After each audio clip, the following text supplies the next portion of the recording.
Hi everyone, it's Adrienne here again from Core Health, and in this video we're going to do a little bit of a short description and a discussion on coming back to this hierarchy that we had talked about, and then again just looking at what we know.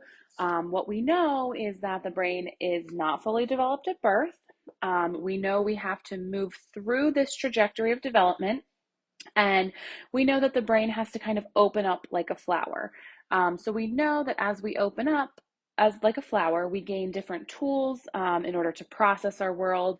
And these tools are giving us the ability to engage and connect and just really be part of our world. And therefore, the way that we're engaging and the connecting or the things that we're doing can really tell us a lot about the tools that we're using, which really tells us a lot about the way that the brain has moved through this development and is moving through development. So in this video, we're going to talk a little bit more about what the response is to stress and all of these things that all these changes that can happen in the body and in the brain that can really create this fight or flight response, which is actually one of the things that can hinder us from moving through this brain development. And that's why we see in the research, we see that they're saying that stressors can really negatively impact this development.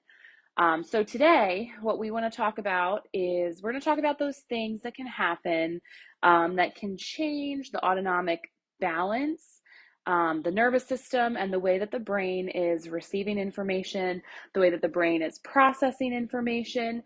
And so we know that there's two big things. There are other things, but there are two main things that we first have to look at. So the first of that is neurostructural shifting. So neurostructural shifting or subluxation this is where the functional chiropractic piece comes in with all of this. This is all about that if there's too much stress, we have an adaptation that can happen, and it can happen anywhere in the spine or the cranium, but really it commonly happens up here in the neck, right where the brain stem is, and these top couple of bones in the neck. So what can happen is they can kind of shift out of place as a response to too much stress. So kind of like a fuse blowing. And that changes then the input that's going to the brain. So it skews us into that fight or flight basically in the brain.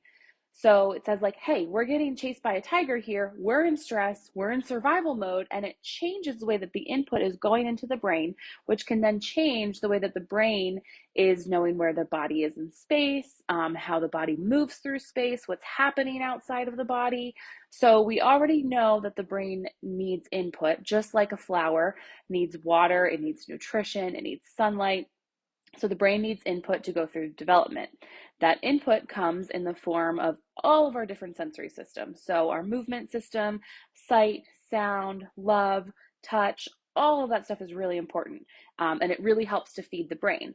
So just like if we altered the way or the amount of water, sunlight, nutrition, any of those things that a flower was getting by altering the way that it was being fed, it would alter the way that the flower opens up.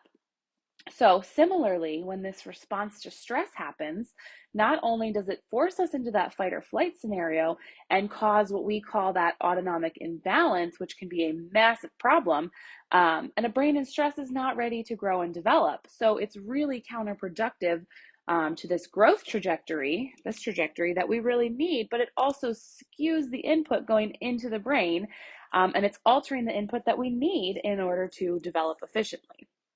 So that has to be corrected. So we have to know first if that's happening. We can't just guess and say that every person that's exhibiting any challenges with connecting and learning from their world has this thing that's happening of subluxation or neurostructural shift, but we have to actually measure it.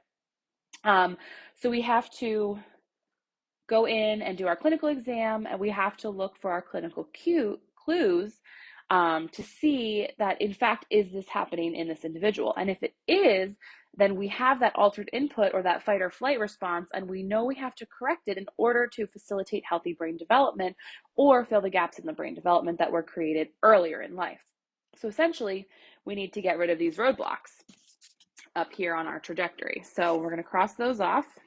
So we need to get rid of this roadblock by making sure that the brain is being fed appropriately.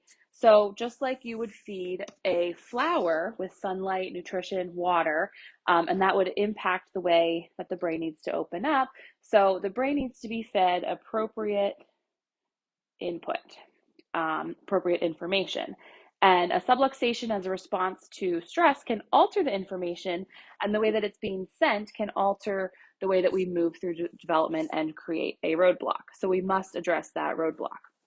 Now, there are some clinical clues that we're going to find when we look for that, and we're going to see things like postural distortions.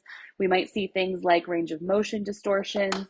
We're going to see some other neurological signs that we're looking for, and we're trained to look for those. And other doctors, chiropractors, other clinicians like myself, we're trained to look for those things as well. So we're not just guessing.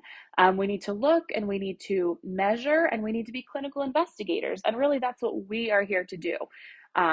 So the next thing then that can alter the brain, the way that the brain is receiving information, is what's happening in our gut and our GI system. So we know that the gut is the second brain. We know that what we put into our gut can impact the brain. And we know a lot of the chemicals that are actually made in the brain are also made in the gut. So we have to look at that and we have to make sure that we're nourishing and nurturing and addressing if we have any imbalances of good bacteria and bad bacteria in the gut. We have to look at if we have inflammation in the gut. Do we have distress or stress in the gut? And we need to address that in order to facilitate healthy function and communication to our brain, which then, of course, is going to help facilitate that healthy brain development and function in order to get rid of that second roadblock. So there's some things that can come into the picture that might come up as we're going through these two assessments.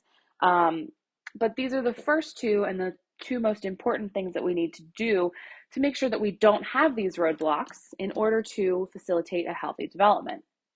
So sometimes the only thing we need to do is to get rid of those roadblocks, and then we can allow the brain and the individual to fill the gaps and to move through development on their own. Sometimes we need to do more things specifically in the form of body movements, eye movements, cognitive games to facilitate and strengthen this hierarchy. This is one hierarchy, and there's actually 8 that we have to assess, but this is just one of them. And we have to make sure that we're moving up the hierarchies efficiently and effectively to make sure that we're moving through brain development, or that we're going back and we're filling in the gaps in the brain development. So what we're really looking at is, hey, what has hindered this from happening? If it's there, what do we do? And what do we need to do to help facilitate? So we start with the least invasive, moving to the most invasive. So we start by first restoring normal function in the nervous system. We restore input and efficiency, and we allow the brain to start filling the gaps and allow individuals to start engaging and connecting. If there's more that we need to do on the dietary front, or more we need to do on the epigenetic front, or more that we need to do on building resilience to stress, reducing stress, looking at neurodeflective retraining in the form of body movements, cognitive games, eye movements, then that's what we can do to facilitate that growth. But it's all about first understanding what tools are we using. So what tools, what deflections are we having, what are the challenges that we're having, and what are the clinical clues of things that might be a hint that's causing this inefficiency in development and the way that the brain is receiving information, and are we shifted into that fight or flight and restoring that function and balance, and then monitoring change and adding things in as support as we need to. The thing is, the brain is amazing, human beings are amazing. We're made to be healthy and we're made to function. Sometimes we just have to get out of the way. And sometimes, because we have so many stressors, we really need to take a clinical look to see what do we need to do better to support this individual, as opposed to just trying to cover or only strengthen weak areas. We need to help facilitate change. So let's think about this one more time on brain development. What if you had a child who just wasn't there yet? So we're not there yet. Let's take a 6-year-old boy, and let's say he's not there yet in his visual cognitive function. So we ask him to do something in school. His primary tools are moving his body, making noises, touching things. Now we ask him to sit in a classroom, stop moving, stop talking. We're taking away his primary tools that he uses to process his world. And then we're adding this demand of visual cognitive demand of abstract symbols, turning them into pictures in his brain, and better yet, make symbols and take those images in your brain of the symbols and create pictures in my brain. So that's where academics, reading, writing, math, all of that academics is in there, and it's very complex visually and cognitively. It's a huge demand, and we're taking away the primary tools of this kid. And he's not there yet. So what are they going to do? That child's going to avoid, they're going to deflect. Maybe the way that they do that is dependent on what their tools are. So maybe they just shut down. Maybe they're the kid who is hiding under the desk and they're pulling in. He's having tummy aches and anxiety and he's really sad. Or maybe he's just going to check out completely and he's going to throw pencils to the kid next to him and he's going to be disruptive. He's going to be hyperactive and completely unaware because again, his primary tools are here and we've taken that away. And, it's going to be one or the other. And that's a really broad stroke on a really big topic. But typically, that's what we're going to see. We're going to be in one of those camps or the other. And like in this scenario, you'll also get this from the teacher. Hey, Johnny is really disruptive in class. He's just not getting it. We definitely have a behavioral issue. And then the other scenario, you might hear, oh, Johnny's so sweet. He works so hard in class. He's not quite getting it socially, but he is working really hard in class. And then mom and dad are like, whoa, whoa, whoa, wait a minute. Who are you talking about? Because my kid explodes when he comes home. Well, there's a reason for that. That's because Johnny did not have the tools he needed to meet the demand. And he was trying really hard all day, and he came home where he could be safe and he was vulnerable, and then he exploded. Or maybe he had a massive tummy ache, or he won't leave his room, or his big emotions and anger, and he has holes in the walls.